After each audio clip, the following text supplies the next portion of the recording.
န်တိုင်းရဲ့နေရာမှာအစားထိုးဖို့အကောင်းဆုံးခေါင်းဆောင်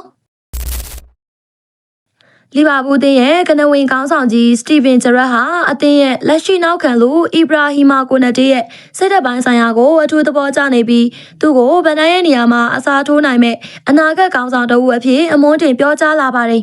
။ဗန်ဒိုင်းရဲ့စာချုပ်သက်တမ်းနဲ့ပတ်သက်ပြီးရေရာမရှိသေးတဲ့အချိန်မှာဂျရက်ရဲ့ဒီမတ်ချက်ကလီဗာပူးပရိသတ်တွေကြားမှာစိတ်ဝင်စားစရာဖြစ်လာနေပါတယ်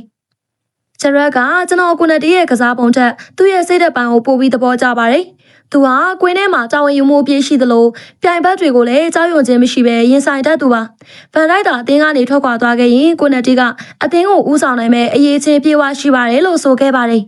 ။ကိုနတီဟာဒီရာသီမှာလီဗာပူးကန်စီအတွက်အားထားရတဲ့သူဖြစ်နေပြီးသူ့ရဲ့ရုပ်ပိုင်းဆိုင်ရာတန်မာမှုနဲ့ဖြတ်လို့ပုံတွေကလည်းတိတိတသားတိုးတက်လာနေပါတယ်။ကိုနတီအနေနဲ့ဗန်ဒိုက်ရဲ့အရေးအောက်ကနေရုံထွက်ပြီးအန်ဖီရဲ့ခံစစ်ဘရင်တည်ဖြစ်လာမလားဆိုတာကတော့လာမယ့်ရာသီတွေမှာတကယ့်ကိုစောင့်ကြည့်ရမှာဖြစ်ပါတယ်။ပရိသတ်ကြီးရောဘလို့ထင်ကြပါသလဲ